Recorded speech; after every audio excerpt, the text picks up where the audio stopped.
राहुल गांधी जब पैदा लिया था ना तो डॉक्टर ने साफ साफ राजीव गांधी को बोल दिया था। अच्छा। जो मैं जच्चा और बच्चा दोनों को बचा सकता हूँ, लेकिन कांग्रेस पार्टी को मैं नहीं बचा सकता हूँ। बिल्कुल ओनली फॉर मोदी जी। कांग्रेस की ही सरकार का ये देखिए कैसा दोहरा चरित्र है। तो भारत माता के लाल है, दूसरा पाकिस्तान के दलाल है। अब पाकिस्तान के दलाल है तो कैसे, तो बता देता हूँ। राहुल गांधी ने कि मुझे प्रधानमंत्री बनाओ, मैं घर घर में शमशान घाट बनवा दूंगा। विपक्षी पार्टी से असफलता एक चुनौती है, इसे स्वीकार करो। क्या कमी रह गई देखो और सुधार करो। अगर 2024 में बीजेपी की सरकार अगर आती है तो समझ जाना इस देश में सनातन की हुकूमत आई थी। आतंकवादी की मौत पे जो मातम मनाता हो, इस पार्टी में न्योता मिले या ना मिले जाकर बैठ जाता है, लेकिन राम मंदिर जाने के लिए इनको न्योता चाहिए। नमस्कार, आप देख रहे हैं न्यूज हंगर और मैं हूं आपके साथ विनायक कुमार। फिर से एक बार हम चांदनी चौक में मौजूद हैं और एक बार हम आपको बता दें कि फिर से लोकसभा चुनाव को लेकर आम जनता से जानेंगे, क्योंकि उत्तरी पूर्वी दिल्ली में एक तरफ भारतीय जनता पार्टी ने मनोज तिवारी को उतारा है तो वहीं दूसरी तरफ कांग्रेस ने कन्हैया कुमार को टिकट दिया है। अब दोनों बिहार के लाल हैं और बिहार के लाल देश की राजधानी दिल्ली में क्या कमाल करेंगे तो वक्त बताएगा, लेकिन उससे पहले देश की राजधानी दिल्ली की जनता का मिजाज जानते हैं कि वो इस बार वोट में किसके साथ जाना चाहती है और किसके संकल्प पत्र को देखते हुए वो इलेक्शन में वोट डालना चाहती है। सबसे पहले बातचीत करते हैं, क्या नाम है आपका? जी कृष्णा। अच्छा, सर पे भगवा, बदन पे भगवा, किसको वोट जा रहा है आपका? बिल्कुल only for Modi ji. Only for Modi ji? जी। क्या काम कर दिया मोदी जी ने? क्या नहीं किया तो पूछो। अच्छा। मैं कितना काम गिनाऊं, पूरा दिन लग जाएगा भाई। अच्छा, ऐसा क्या काम? लोग, बहुत सारे लोग कहते हैं कि कोई काम ही नहीं हुआ, विपक्ष कह रही है। चलो मैं गिना ही देता हूँ। पहला शुरू करूंगा मैं, मतलब धर्म के मुद्दे थे। राम मंदिर, वो बहुत बड़ा मुद्दा था, 500 सालों से अटका था। राम मंदिर मोदी जी ने बनवा दिया जी, और 70 साल से क्यों नहीं बना? अब क्यों बना तो बता देता हूँ। कैसे बना तो 800 पन्नों का विपक्ष कह रही है वो तो कोर्ट ने बनवाया, सुप्रीम कोर्ट ने। बताता हूँ 8000 पन्नों का है ना, फारसी पे था, ठीक है, फारसी पे लिखा हुआ था, उसको हिंदी में कन्वर्ट योगी जी ने करवाया, ठीक है। अच्छा। इसीलिए कुछ 50% हाथ तो है, बाकी कोर्ट का भी है, जान रहा हूँ मैं। बाकी अध्यादेश ला के बनाता, बिल ला के बनाता तो 100% उसी का। अभी हम पूछ लेते हैं सर, राम मंदिर जो है सुप्रीम कोर्ट से पास होने के बाद बना या मोदी जी ने बनवाया?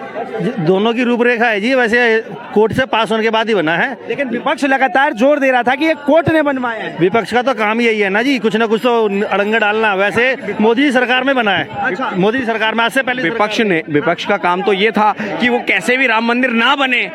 सुप्रीम कोर्ट में कपिल सिब्बल, अभिषेक मनु सिंघवी जैसे वकीलों को खड़ा करके कांग्रेस ने क्या कहा कि इसका फैसला ना दिया जाए, लोकसभा चुनाव हैं। उससे पहले सुप्रीम कोर्ट में हलफनामा दिया जाता है कि राम काल्पनिक हैं। किसने दिया? कांग्रेस ने किया।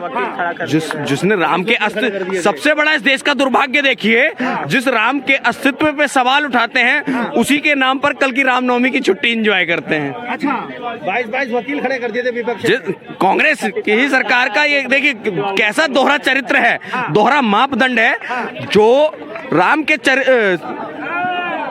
नाम पर सवाल उठाते हैं कि काल्पनिक है कहते हैं, वही रामनवमी की छुट्टी लेकर के एंजॉय करते हैं। अच्छा, एक बात बताइए, इस बार जो है दिल्ली में एक सीट पे मनोज तिवारी हैं तो उन्हीं के सामने कांग्रेस पार्टी ने कन्हैया कुमार को उतारा है। क्या लग रहा है टक्कर किस तरह होने वाली? देखिए, आप एक चीज बताइए, किसका जमाने के लिए? कन्हैया कुमार की जमानत जब्त है। हम उसी क्षेत्र से आते हैं, भारत माता का। हाँ, सादरे से आते हैं। तो जमानत जब्त है उनकी। कन्हैया कुमार को आज तक हमने देखा नहीं, हम जानते नहीं। लाल बिहारी तिवारी, मनोज तिवारी 2 बार से जीत चुके, तीसरी बार हैट्रिक मारेंगे। एक तो भारत माता के लाल है, दूसरा पाकिस्तान के दलाल है। अब पाकिस्तान के दलाल है तो कैसे, तो बता देता हूँ। जेएनयू में नारा लगाया था जवाहरलाल नेहरू यूनिवर्सिटी का पढ़ा हुआ व्यक्ति जो भारत के टुकड़े करने की बात करता है, चिकन नेक को काटने की बात करता है और कहता है अफजल गुरु हम शर्मिंदा हैं, तेरे कातिल जिंदा हैं।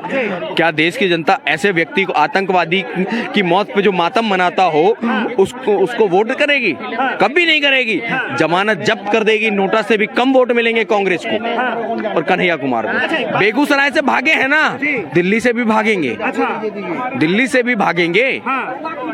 दिल्ली में 7 सीटें हैं, क्या लग रहा है कि कितनी सीटें बीजेपी को मिलेगी और कांग्रेस आम आदमी? भाजपा हैट्रिक मार रही है और क्लीन स्वीप के साथ। अच्छा, 7 सीटें आ रही है बीजेपी की, और हर बार की तरह आएंगी इस बार। और जमानत जब्त होगी कन्हैया कुमार की, जी हम तो उसी क्षेत्र से आते हैं। अच्छा, और कन्हैया कुमार को कोई नहीं जानता, वो केवल जेएनयू के छात्र हैं और टुकड़े टुकड़े गैंग के हैं वो तो। आजादी चाहिए, उनको तो आजाद मिलेगी इस बार। यहाँ से कोई नहीं, अब पहली बार कांग्रेस में आए हैं, पहले उससे पहले बिहार में खड़े हुए थे, कौन जानता उनको। हमारे वहाँ पे यार कि दोनों पूर्वांचल के लाल है। तिवारी जी कहाँ से आए थे पहले दिल्ली में? भाई यूपी में थे, लेकिन 2 बार जीते हैं उन्होंने। है ना? हाँ, जीते गए। अभी भी छोड़ो जीतेंगे। छोड़ दो जितने पूर्वांचली है ना सारे, वो सारे देखना क्या होगा आपकी। वो तो समय बताएगा, ध्यान देना वो इसमें समय बताएगा भाई। एक मिनट सुनिए, 1 मिनट तो सुनिए। अच्छा ये देखिए, ये बोलते हुए चले गए, मतलब आप कह रहे जमानत जब्त है, देखिए आपके सामने कह रहे कि अब देखिए अभी वो तो समय बताएगा, हम तो वहीं के क्षेत्र के हैं। हम कोई बाहर से तो आए नहीं है, सादरे के हैं हम तो, सादरे से खड़े हुए हैं। वो अलीगढ़ की भैया 7 सीट हैं और 7 तो बीजेपी की है। 7 तो बीजेपी की है। हाँ, मैं यूपी से ही हूँ, अलीगढ़ से। और बहुत से बंदे बोलते हैं प्रूफ दिखाओ अपना। अब की बार 400 पार, 400 पार अब की बार। 400 पार होने के बाद क्या होगा देश में? जो अब तक डिसीजन नहीं हुआ है वो होगा। जो अभी तक टेलर है, फिल्म बाकी है। अब जो अभी बताया ना प्रधानमंत्री जी ने, टेलर है, अभी फिल्म बाकी है। भैया मैं अपने प्रूफ के साथ में बोल रहा हूँ। ये प्रूफ आप रख लीजिए, मैं समझ गया। की 7 सीटें, 7 सीट बीजेपी की। अगर नहीं आए तो मेरे को जेल में पड़वा देना, कोई दिक्कत नहीं। मतलब इतना कॉन्फिडेंस, पूरा कन्फर्म। किस उम्मीद पे आप वोट दे रहे बीजेपी को? बीजेपी को इस उम्मीद में वोट दे रहे हैं, बीजेपी ने काम किया यूपी के अंदर और अलीगढ़ के अंदर काम किया। यादव तो लगातार सवाल उठाते हैं कि खुली सांड सड़क पे घूम रही है, फसल बर्बाद हो गई, किसानों को कुछ नहीं मिल रहा, फिर क्या कहेंगे? एक बंदे ने गांव के अंदर बोला कि हमारे गांव में शमशान घाट नहीं है, तो बंदे ने बोला, राहुल गांधी ने, कि मुझे प्रधानमंत्री बनाओ, मैं घर घर में शमशान घाट बनवा दूंगा। आप बताओ प्रधानमंत्री बनने लायक है वो? है। बताइए, कहा जा रहा है कि अगर बैलेट पेपर से चुनाव होता है तो 80 सीटों में से 1 सीट बीजेपी की आएगी पूरे यूपी में। 80 सीटों में से 1 सीट? ऐसा तो नहीं है कहीं वो एक उनकी आए और बाकी 69 इधर आए, ऐसा भी तो हो सकता है। क्योंकि ईवीएम में क्या परेशानी, मेरे को ये तो बता दो। ईवीएम हैक हो सकती है तभी ये 400 पार जाएंगे। हैक तो कांग्रेस भी कर सकती है ना। ये चुनाव आयोग ने सारी विपक्षी पार्टी को दिया था ना न्योता, आकर हैक करके दिखाओ। आज तक कोई साइंटिस्ट, कोई टेक्नीशियन आज तक उसे हैक करने नहीं गया। क्यों नहीं गया? जाकर साबित करने के लिए। तो ये ईवीएम का ठिकरा फोड़ता है ये लोग। जब तुम कहीं दूसरे स्टेट में जीत जाते हो तो वहां तो ईवीएम से नहीं हुआ, ईवीएम हैक नहीं हुआ, और यहाँ जीत गया तो ईवीएम हैक हो गया। इसलिए मैं कह देता हूँ इन विपक्षी पार्टी से, असफलता एक चुनौती है, इसे स्वीकार करो, क्या कमी रह गई देखो और सुधार करो। लेकिन दिक्कत यह है, ये लोग सुधारने का नाम नहीं लेते हैं। बात समझे? और दूसरी बात ये, राहुल गांधी के बारे में मैं बता दूं, राहुल गांधी जब पैदा लिया था ना, तो डॉक्टर ने साफ साफ राजीव गांधी को बोल दिया था, जो मैं जच्चा और बच्चा दोनों को बचा सकता हूं, लेकिन कांग्रेस पार्टी को मैं नहीं बचा सकता हूं। समझ गए? तो यही चीज है जो राहुल गांधी को जाकर कपिल शर्मा की शो, जो कपिल शर्मा शो कॉमेडी, तो उनको कॉमेडी करना चाहिए, गलत ट्रैक पे है, उसे पॉलिटिक्स में रहना ही नहीं चाहिए। रहना ही नहीं चाहिए। कांग्रेस से नाराज हैं आप या फिर राहुल गांधी से नाराज? मैं कांग्रेस से नाराज नहीं हूँ, मैं कांग्रेस से नहीं, लेकिन अभी के वर्तमान में जितने भी कांग्रेस पार्टी में बैठे हुए लोग हैं, उनसे मेरी नाराजगी है। बोलिए क्यों? इसलिए तुम्हें नरेंद्र मोदी का विरोध करना है, जितना करना है विरोध करो, तुम्हें बीजेपी का विरोध करना है, जितना करना है करो, लेकिन उसके आड़ में आकर तुम सनातन के विरोध में लग जाते हो, इसलिए मैं तुम्हारा विरोधी हूँ। इसलिए मैं तुम्हारा विरोधी हूँ, और ये साबित मैं कर देता हूँ जो कैसे विरोध किया था। यही मल्लिकार्जुन खड़गे है। मल्लिकार्जुन खड़गे ने क्या कहा था, अगर 2024 में बीजेपी की सरकार अगर आती है तो समझ जाना इस देश में सनातन की हुकूमत आई थी। दिया था या नहीं बयान दिया था? इसका मतलब तुम सनातन विरोधी हो।